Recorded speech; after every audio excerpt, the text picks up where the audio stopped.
द्या. मी आपल्याला एवढंच विचारायला आलोय की जे या महाराष्ट्रात जे घाणेरडं राजकारण सुरू आहे हे तुम्हाला पटणार आहे का? जे पातळी सोडून राजकारण सुरू आहे हे तुम्हाला पटणार आहे का? तर गेल्या 1 महिन्यात जे मी नाट्य बघितलेलं आहे, राजकीय संकट बघितलेली आहे, अशी गेल्या 10 वर्षात मी कधी बघितली नाही. महाराष्ट्रात कधी अशी संकट बघितली नाहीये.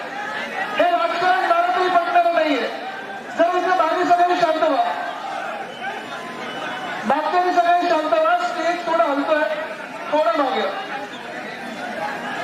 परत या महाराष्ट्रामध्ये आपण बघत आहात जून 20 पासून ही गद्दारी सुरू झालेली.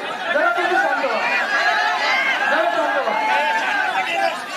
मला बोलू द्यायचं असेल तर आपण शांत व्हा, जरा शांत व्हा. बोलू की नको? काय बोलू की नको? शांत राहा बघू. खरं तर आपण बघत असाल आपल्या राज्यामध्ये 2 लोकांचं जम्बो मंत्रिमंडळ आहे. 2 लोकांचं. किती लोक आहेत मंत्रिमंडळ? 2 लोकांचं. तिसरा माणूस अजून सापडलेला नाही. तिसरा माणूस मंत्री करायच्या लायकीचा अजून सापडलेला नाहीये. पण हे तुम्हाला सांगतो याचं कारण अजून एक आहे. कारण हे जे सरकार बनलेलं आहे हे सरकार गद्दारांचं सरकार आहे, बेईमानांचं सरकार आहे, बेकायदेशीर सरकार आहे, घटनाबाह्य सरकार. आणि आज तुम्ही लिहून घ्या, हे सरकार कोसळणार म्हणजे कोसळणारच. हे सरकार चालत नाही. असली सरकार बनत नाही.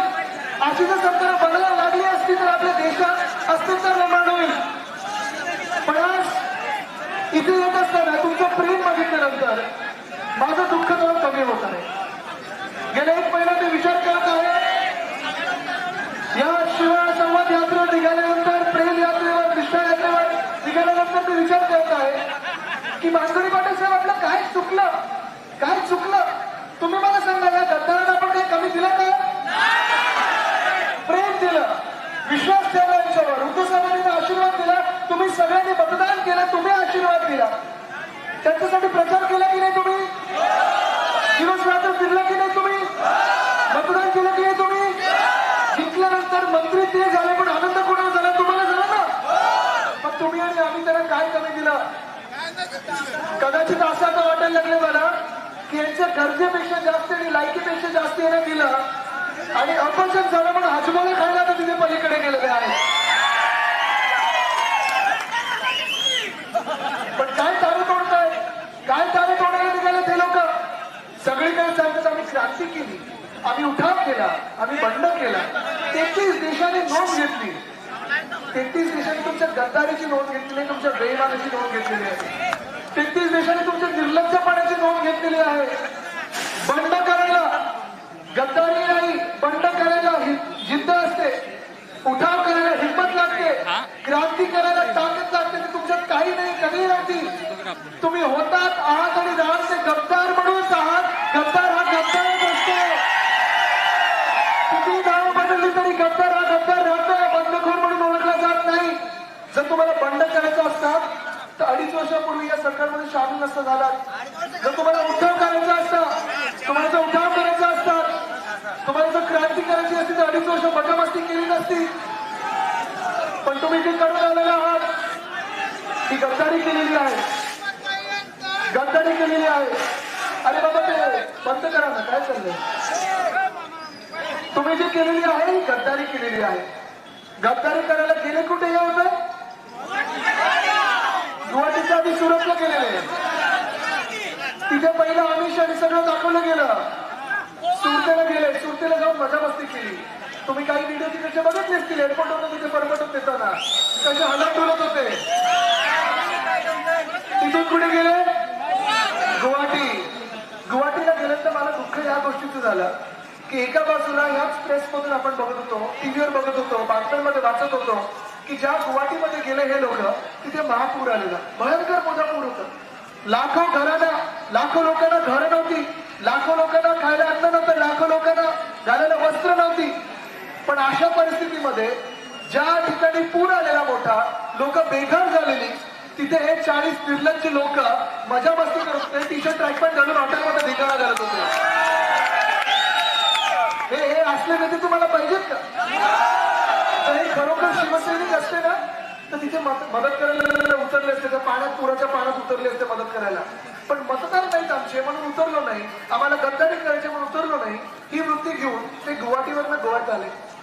आणि गोव्यात तुम्ही दुसरं चित्र बघा, हे स्वतःला हिंदुत्ववादी म्हणतात, हे स्वतःला शिवसैनिक म्हणतात, हे गद्दार आहेत, निर्लज्ज आहेत, बेईमान आहेत. तुम्हाला एका सेकंदात तुम्हाला दाखवू शकतो कसं. जर हे शिवसैनिक असते तर या लोकांनी ज्या मिनिटाला आपले उद्धव साहेब पक्षप्रमुख, कुटुंब प्रमुख, मुख्यमंत्री, हिंदू सम्राट बाळासाहेब ठाकरेंचे सुपुत्र, ज्या मिनिटाला त्यांनी मुख्यमंत्री पदाचा राजीनामा दिला, जेव्हा आम्ही वर्षाभरला सोडला त्यावेळी हे निर्लज्ज गद्दार टेबलांवर चढून नाचत होते आणि हातवारे करत होते. हे तुमचे नेते असू शकतात का? हे तुमचे लोकप्रतिनिधी असू शकतात का? हा महाराष्ट्राचा चेहरा असू शकतो का? आज हेच मी तुम्हाला विचारायला आलेलो आहे की ही गद्दारी तुम्हाला पटणारी आहे का? कारण ही गद्दारी ही स्वतःसाठी केलेली गद्दारी आहे, ही गद्दारी त्यांच्या स्वार्थापोटी केलेली गद्दारी आहे. ही जी गद्दारी आहे ती त्यांच्या राष्ट्रीय महत्वाकांक्षांसाठी केलेली गद्दारी आहे. आज तुम्ही इथे सगळे मला प्रेम आणि आशीर्वाद द्यायला आलेले आहात, तुमचं साक्षी मी सांगू इच्छितो. त्या गद्दारांना मी इशारा देतो, त्याला चॅलेंज देतोय की कदाचित तुमच्यावर काही दडपण असतील. मला माहित नाही काय दडपण आहेत, माहिती का तुम्हाला काही दडपण आहेत? ऐकून आलं मला काय बघा, लोकांना माहिती आहे, सगळं त्यांचं सत्य माहिती आहे. थांबा, आता ते उतरलेत रणांगणात, थांबा. पण काय दडपण काय दिला गद्दारांना सांगा मला जरा. स्वतःला विकलं या लोकांनी. पण या गद्दारांना तुम्हाला सांगतो, आज मी चॅलेंज देते, तुम्हाला तिथे राहायचंय ना, तुमच्यावर दडपण आहेत ना, तिथे राहा, आनंदात राहा, माझं काही म्हणणं नाहीये. माझ्या मनात राग आहे, द्वेष आहे, जे तुमच्या मनात आहे, जे या गद्दारांच्या मनात आहे, ते माझ्या मनात नाहीये. माझ्या मनात दुःख आहे की तुम्ही माझ्या वडिलांच्या पाठीत खंजीर खुपसलात, तुम्ही एका पक्षप्रमुखाच्या पाठीत खंजीर खुपसलात, तुम्ही ज्या माणसाने सर्व काही तुम्हाला दिलं त्या माणसाच्या पाठीत खंजीर खुपसलं, हे दुःख आहे माझ्या मनात.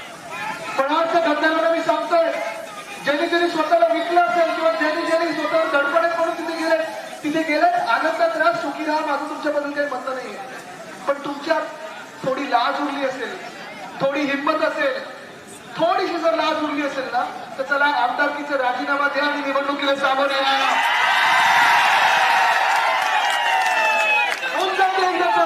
आपण दाखवू मला निवडणूक काय असतं आणि गद्दारी काय असतं, इमान काय असतो. आज मी तर हेच सांगतोय दादा,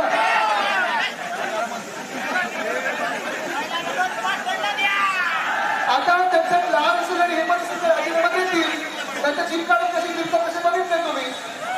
पण हेच माझं म्हणणं, त्या खासदारांना, त्या गद्दाराला 12 गद्दार खासदार आणि 40 गद्दार आमदार, मी त्याला हेच सांगतोय की महाराष्ट्राने अनेक लोक असे बघितलेले आहेत, महाराष्ट्राने लोक असे अनेक बघितलेले आहेत. अरे जरा बाबी सांगता ना की बोलू की नको बोलू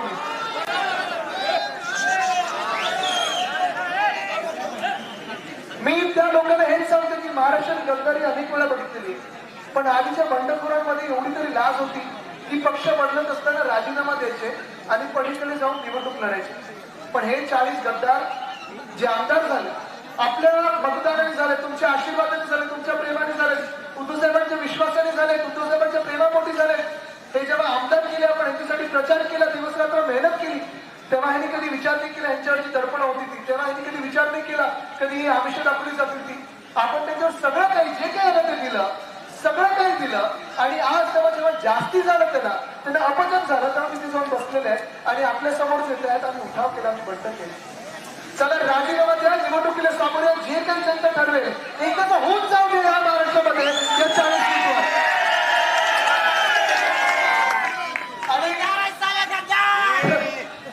ही भावना त्या गद्दारांनी ओळखली पाहिजे.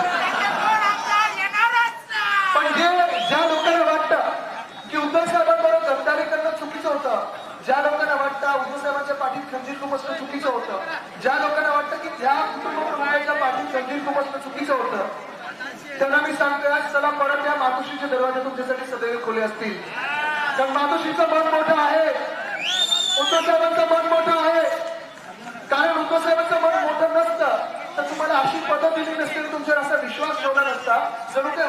डोळे बंद करून ह्यानं मिठी मारली आणि मग त्यांनी पाठीत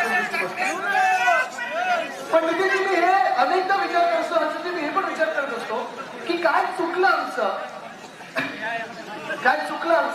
की आम्ही अशा विलन करत आहोत. आज तुम्ही बघा काही काही ठिकाणी काही पेपरमध्ये हे गद्दार लोक आमच्याबद्दल जे आधी सांगत होते, उद्धव साहेबांबद्दल मनामध्ये आदर आहे, उद्धव साहेबांबद्दल मनामध्ये प्रेम आहे, आदित्य आमच्या मुलासारखं आहे, हे जे लोक सांगत होते आज आम्हाला विलन करायला निघालेले आहे, खोटं बोलायला निघालेले पूर्ण महाराष्ट्रामध्ये. हे सांगतात की शिवसेनेमुळे आणि ठाकरे परिवारामुळे आम्हाला फंड नव्हता मिळत, आमच्या कधीकडे आले नाही, हिंदुत्व सोडलं, हे सगळे लोक जे बोलत आहेत ते खोटं बोलत आहेत. उद्या हे पण तुम्हाला सांगतील की आदित्य ब्लू शर्ट घालून फिरतो म्हणून आम्ही गद्दारी केली. पण सत्य गोष्ट हीच आहे की सत्य गोष्ट एकच आहे की हे जे तिथे गद्दार म्हणून गेलेले आहेत ते स्वतःच्या स्वार्थापायी गेलेले आहेत. सत्तेची चटक यांना अशी लागली, भूक यांची मरत नव्हती, त्यांच्या राक्षसी महत्वाच्या आशा झालेल्या की यांनी खा खाल्लेलं आहे, पचवू शकले नाही, ते जगासमोर आलं आणि मग यांचं दडपण आल्यानंतर स्वतःला वाचवायला हे पलीकडे उडी मारून गेलेले आहे. हे सत्य आहे आणि हे सत्य कोणी लपवू शकत नाही, कारण हे सत्य हे जनतेने बघितलेलं आणि आपल्या देशात सत्यमेव जयतेला महत्व आहे, सत्तामेव जयतेला नाही. मी आज तुम्हाला विचारायला तुम्ही कोणाच्या सोबत उभे राहणार, सत्ताच्या सोबत उभे राहणार की सत्याच्या सोबत उभे राहणार? कारण आपण शिवसेना म्हणून भगवा झेंडा हातात घेतलेला आहे, आपण शिवरायांचे मावळे आहात, आपण हिंदुत्व सम्राट बाळासाहेब ठाकरेंचे शिवसैनिक आहात, उद्धव साहेबांचे शिवसैनिक आहात, या जनतेची सेवा करत राहतो. पण कदाचित मला वाटतं जे उद्धव साहेबांचं चुकलं ते कदाचित हीच समजून चुकली असेल की उद्धव साहेबांनी मला वाटलं की जे आम्हाला घरी शिकवणं आहे की 20% राजकारण 80% समाजकारण, जेव्हा आपलं सरकार आलं तेव्हा आम्ही कुठेही राजकीय मेळावे घेतले नाही, आम्ही लोकांची सेवा करत नाही. आम्ही या महाराष्ट्रात 2.5 वर्षात राजकारण केलं नाही. या महाराष्ट्रात आम्ही 2.5 वर्षात 6.5 लाख कोटीची गुंतवणूक वेगळ्या उद्योजकांकडून आणली. या महाराष्ट्रामध्ये आपण रोजगार वाढवण्याचा प्रयत्न केला, विकास करण्याचा प्रयत्न केला, जंगल असतील, झाडं असतील, हे जे काही डोंगर वगैरे बघायला गेलेले ते डोंगर वगैरे आपण इथे वाचवलेले आहे. पण हे सगळं आपण वाचवत असताना, लोकांची सेवा कोविडमध्ये करत असताना, लोकांचे जीव वाचवत असताना आपण कुठेही राजकारण केलं नाही. आपण विरोधी पक्षाच्या आमदारांच्या मागे, खासदारांच्या मागे पोलिसांना लावलं नाही, तडीपाराच्या नोटिसेस काढल्या नाही, आपल्या आमदारांना आपल्या खासदारांवर लक्ष ठेवलं नाही. कदाचित ही चूक आपली झाली असेल, कदाचित ही पण आपली चूक झाली असेल की या 40 गद्दारांना आपण शिवसैनिक समजलं.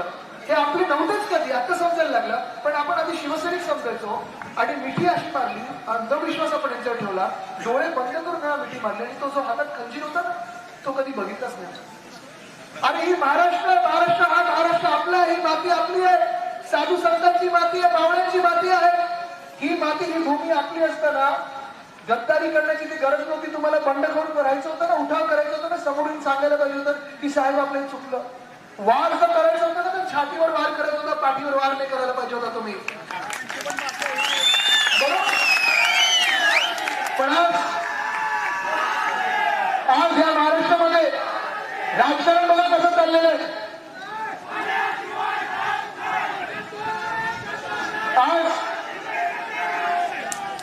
आज या महाराष्ट्रामध्ये बघा राजकारण कसं चाललेलं आहे. एका बाजूला शिवसेनेला फोडण्याचं राजकारण सुरू आहे, ठाकरे परिवाराला एकटं पाडण्याचं राजकारण सुरू आहे, शिवसैनिकांची एकजुटती तोडण्याचं राजकारण सुरू आहे, हिंदूंची जी एकजुटती राजकारण तोडण्याचं सुरू आहे, नागरिकांची जी एकजूट आहे, शांतता आहे, कुठे दंगली होत नाही, कुठे जाती धर्मांमध्ये वाद नाहीये, कुठेही भाषेमध्ये वाद नाही, जिल्ह्यांमध्ये वाद नाही, ते वाद निर्माण करण्याचा प्रयत्न सुरू आहे. एका बाजूला हे सुरू आहे आणि दुसऱ्या बाजूला राज्यपाल महोदय काय बोलत चाललेले आहे.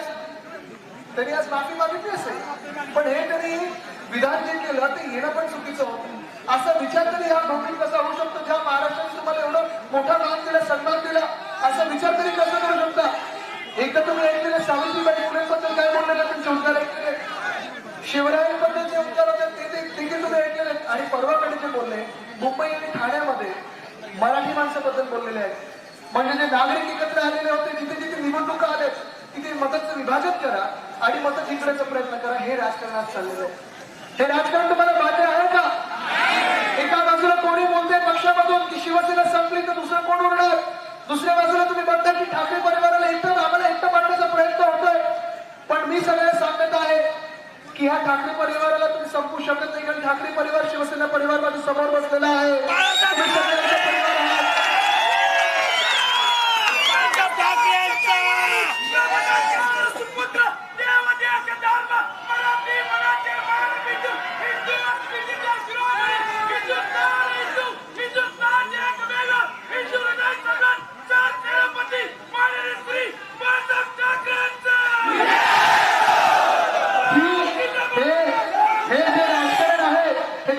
घेतलं पाहिजे, कारण हे महाराष्ट्र संपवण्याचं राजकारण सुरू आहे. हे महाराष्ट्राचे 5 तुकडे करण्याचं राजकारण सुरू आहे. हे महाराष्ट्रात प्रत्येक जिल्ह्यामध्ये वाद निर्माण करण्याचं राजकारण सुरू आहे. होय, आम्ही प्रत्येक गोष्ट ती केली ती अभिमानाने केली. आज पण तुम्हाला सांगतो, आपल्या महाविकास आघाडी सरकार जेव्हा स्थापन झालं, उद्धव साहेब जेव्हा मुख्यमंत्री झाले, तेव्हा 600 कोटी पहिला निर्णय जो आपला होता, मंत्रिमंडळाचा पहिला निर्णय जो होता, तो 600 कोटी आपल्या शिवरायांच्या रायगडासाठी दिले होते आपण. हा आपला पहिला निर्णय होता. आपल्या मंत्रिमंडळाचा जो शेवटचा निर्णय होता, जो ह्या गद्दाराने आपलं मंत्रिमंडळ पाडलं, आपलं सरकार पाडलं, शेवटचा जो निर्णय होता तो उस्मानाबादचं नाव धाराशिव करणं होता, औरंगाबादचं नाव संभाजीनगर करणं होता. पण मी तुम्हाला अभिमानाने सांगू शकतो, मी ज्या संभाजीनगर मध्ये गेलो, प्रत्येक गावात येतो तिथे फिरून आलो. पैठणला गेलो, वैजापूरला गेलो, गंगापूरला गेलो, संभाजीनगर शहरात गेलो. सगळीकडे आपले सगळे धर्माचे लोक एकत्र होते, हिंदू मुस्लिम एकत्र होते, कुठेही वाद निर्माण झाला नाही. मी अभिमानाने सांगू शकतो की महाराष्ट्राला पण शांततेने पुढे नेत होतो, सगळ्यांना एकत्र घेऊन पुढे नेत होतो. कुठेही धर्मामध्ये जातीमध्ये भेदभाव झाला नाही ना वाद निर्माण झाला. ही शिवसेना आपली आणि उद्धव साहेबांची शिवसेना आणि विचारसरणी आपण पुढे घेऊन चाललेलो आहोत. पण कदाचित त्यांच्या पोटात हेच दुखत होतं की उद्धव साहेब कसे जेव्हा राजकारणात आले, मुख्यमंत्री झाले, अरे महाराष्ट्र पुढे चाललेलं आहे, उद्धव साहेबांचं नाव दोन्ही वेळा टॉपमध्ये मुख्यमंत्रीमध्ये येतं, म्हणजे कुठे ना कुठेतरी देशाच्या पातळीवर एक वेगळा माणूस पुढे येतोय, हे त्यांच्या पोटात दुखलं असेल. या गद्दारांच्या पोटात हे पण दुखलं असेल की अरे ज्या व्यक्तीनं आपण बाजूला करून ठेवलेलं ते आता मेन स्ट्रीम मध्ये आलेले आहेत, लोकांचे चहिते झालेले आहेत, लोकांचा विश्वास या उद्धव ठाकरेंवर बसलेला आहे आणि म्हणून त्यांच्या पोटात दुखलं असेल. मी सगळीकडे आता फिरत असताना असं मी सांगितलं, रस्त्यात थांबवतात, माझ्या आरत्या करतायत, ओवळतायत, हार तुम्ही दिसतात, मला जवळ घेऊन प्रेम देत आहेत. असंच मराठवाड्यात मला एका मावशीने जवळ घेतलं, वयस्कर मावशी होत्या. त्यांनी मला जवळ घेतल्याने सांगितलं, आदित्य बाळा घरी जा आणि उद्धवला सांग, माझा विश्वास माझा उद्धव. हे त्यांचे शब्द आहे. म्हणजे उद्धव साहेबांवर जे प्रेम आहे ते लोकांचं प्रामाणिकपणे लोक प्रेम करतात, कारण हा माणूस राजकारणी नाही, हा माणूस चांगलं करणारा माणूस आहे, आपलं भलं करणारा माणूस आहे. हा माणूस कुटुंबाप्रमुख आहे. हा माणूस आपण बघत असाल साधा माणूस आहे, चांगला माणूस आहे. आणि ह्या लोकांसाठी मी अनेक वेळा बघितलं, शेतकरी असतील, महिला असतील, पोलीस असतील, इतर कितीतरी लोक असतील, ह्या माणसांनी त्यांच्या हृदयाला स्पर्श केलेला आहे. आणि हेच त्यांचं दुखणं असेल या गद्दारांचं की हा माणूस पुढे चाललेला होता. ठीक आहे ना, महाराष्ट्रात तुम्हाला राजकीय विचारसरणी बदलायची असेल बदलू शकता, तुमच्यावर दडपण असतील, तुम्ही पलीकडे जाऊन आनंदात बसू शकता. पण जी वृत्ती आहे ना या गद्दाराची तुम्ही ओळखून घेतली पाहिजे, वृत्ती ओळखून घेतली पाहिजे. गद्दारी आम्ही अनेक बघितलेले आहेत, गद्दार हे काही नवीन नाहीये, पक्ष अनेक लोकांनी बघितलेलं हे काही आपल्याला नवीन नाहीये. पण ही वृत्ती आहे, वेळ कसा असतो, प्रसंग कसा असतो हे तुम्ही ओळखून घेतलं पाहिजे. आणि मग तुम्ही सांगा कोणाच्या बाजूने उभं राहणार तुम्ही. नोव्हेंबरचा काळ होता, दिवाळी होती, दिवाळी झाल्या उद्धव साहेबांचं एक ठरलेलं ऑपरेशन होतं, मणकेचं ऑपरेशन होतं. आणि उद्धव साहेबांच्या मणक्याच्या ऑपरेशनमुळे एक तर देशात लोकांना कळलं की राजकारणी लोकांना पण मणका असतो. नाहीतर राजकारणी लोक कसेही झोपतात, कसेही वागतात, दिल्लीसमोर लोटांगण घालतात, 6-7 वेळा दिल्लीला जाणार आहेत, पण तुमच्याकडे भेटायला वेळ नाही त्याला. तुम्हाला माहिती होतं. पण तुम्ही हे लक्षात घ्या, मी जे सांगतो ते बाहेरच्या ऐका. जेव्हा उद्धव साहेबांचं पहिलं ऑपरेशन झालं तेव्हा मी बाहेर एका जागतिक पर्यावरणाच्या परिषदेत होतो. मला माहिती होतं माझ्या वडिलांचं ऑपरेशन होणार आहे, मला माहिती आहे माझ्या पक्षप्रमुखांचं ऑपरेशन होणार आहे.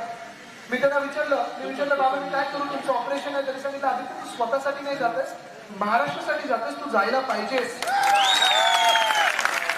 तिथे असताना पहिलं ऑपरेशन झालं, पण त्याच दुसऱ्या की तिसऱ्या दिवशी ते एका आठवड्यात 1 नाही 2 ऑपरेशन, दुसरं ऑपरेशन त्यांचं इमर्जन्सी मध्ये करायचं.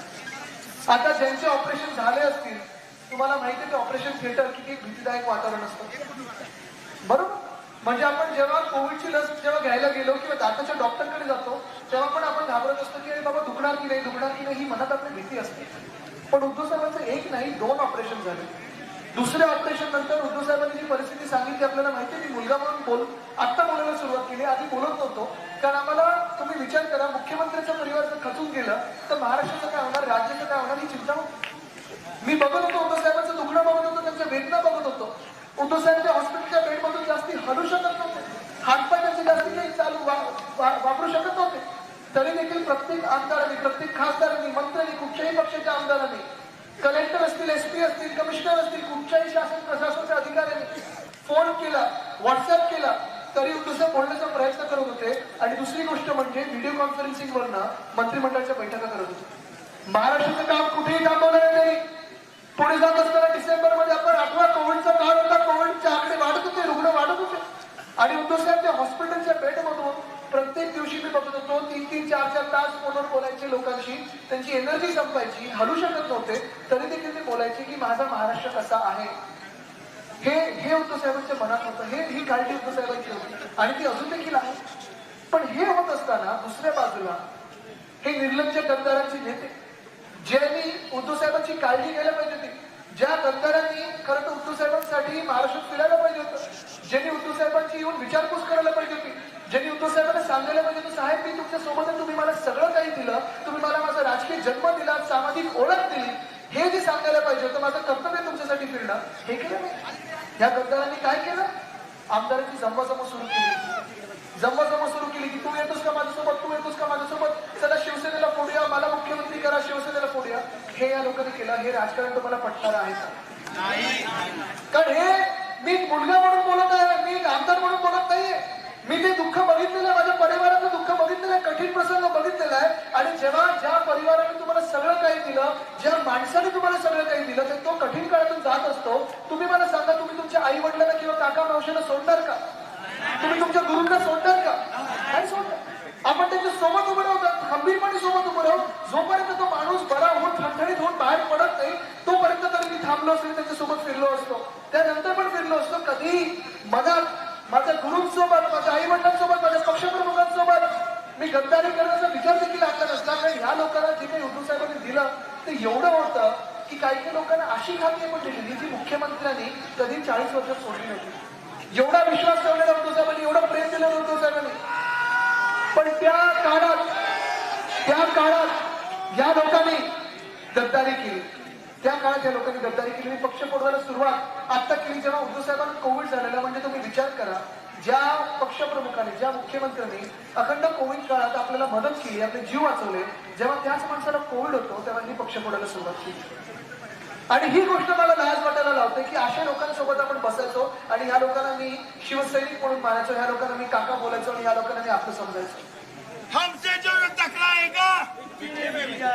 कारण जसं मी सांगितलं की गद्दारी अनेकदा झाली नाही हा महाराष्ट्र, पण अशा वृत्तीची गद्दारी झाली नाही. ही गद्दारी ही नुसतं शिवसेनेसोबत झाली नाही, ही गद्दारी तर फक्त उद्धव साहेबांसोबत झाली नाही, ही गद्दारी आपल्यासोबत झाली नाही, ही माणुसकीसोबत गद्दारी झालेली आहे. आणि ह्या गद्दारीला तुम्ही पाठबळ देणार आहात का? आज मी जेव्हा इथे येत होतो गाडीत, कधी कधी मला असंच मी बाहेर बघत असतो, विचार करतो की काय चुकलं, काय कमी दिलं, आणि त्याला काही उत्तर नाही. पण एक मला नेहमी आठवत असतं, जे मला 10 वर्षापूर्वी 12 वर्षापूर्वी जेव्हा मी राजकारणात येत होतो तेव्हा मला अनेक लोकांनी सांगितलेलं की आदित्य तू राजकारणात येत आहेस, तू कशाला, उद्धव साहेब कशाला राजकारणात येत आहे? मी का बरं राजकारणात यायला पाहिजे, काम करायला पाहिजे. त्याला आदित्य नाही, तू चुकतोस. राजकारणात चांगल्या लोकांना काम नसतं, हे मला अनेक लोकांनी सांगितलं, हितचिंतकांनी सांगितलं. आणि आज जे नाट्य आपल्या राज्यात घडत आहे, हे जे तात्पुरती बेकायदेशीर बेईमान सरकार बसलेलं आहे, हे एवढंच सिद्ध करायला बसलेलं आहे, तरुणांना सिद्ध करायला बसलेलं आहे, सांगायला बसलेलं आहे की राजकारणात चांगल्या लोकांना स्थान नसतं. राजकारणाने विकासाचा काही संबंध नाही, राजकारणाने एकतेचा काही संबंध नाही, राजकारण आणि राज्य पुढे नेण्याचा काही संबंध नाही. आज हे सिद्ध करायला निघालेलं आहे. पण माझा पण हट्ट काही कमी नाही, माझ्यात पण हिंदू दिवसामध्ये बाळासाहेब ठाकरेंचं रक्त आहे.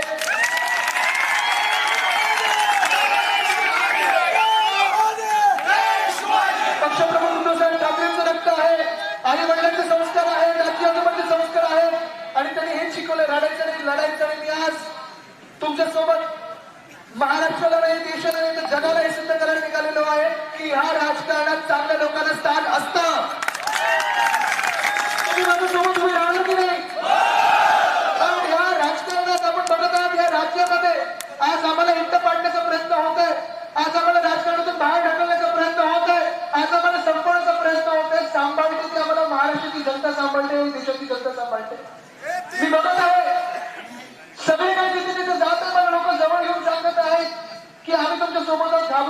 गद्दाराला मी कधी पाठिंबा देणार नाही. आज मी तुम्हाला विचारायला बाकी काही मागायचं नाही मला आपल्याकडे. मला नुसतं आपल्या एकच सांगायचंय की जर तुम्ही मला काही देणार असाल तर मला प्रेम आणि आशीर्वाद द्या, ह्याची मला गरज आहे. आणि तुम्ही जर त्या प्रेम आणि आशीर्वाद देणार असाल तर हात वरती करून भरभरून प्रेम आणि आशीर्वाद द्या. कारण ह्या प्रेमाला आणि ह्या आशीर्वादाला उत्तर देऊ शकत कोणी टक्कर देऊ शकत. मला हेच सुद्धा करायचंय की महाराष्ट्रात आणि देशात आणि जगात चांगल्या लोकांना राजकारण स्थान असतं. आपण चांगलं काम करू, निष्ठावंत लोक एकत्र येऊ आणि महाराष्ट्र आणि शिवसेना लढू. धन्यवाद. जय हिंद, जय महाराष्ट्र. वंदे मातरम. आदित्यजी, मी आपल्याला एकच विनंती करेन की ह्या पाट्यामध्ये आपण आदरणीय उद्धवजी ठाकरे साहेबांच्या आदेशान्वये भानुप्रताप कदम यांची जिल्हा प्रमुख नियुक्त केलेली आहे. भानुप्रताप आता काही महिन्यापूर्वी जिल्हा प्रमुख झाला आणि एका त्यांना बॉन्ड अशा या शिवसैनिकांनी सर्वांना बरोबर घेऊन एवढं भगवं वलय जे उभं केलेलं आहे त्यांचं जरा पुष्पगुच्छ देऊन त्यांचं कौतुक करावं अशी विनंती करतो.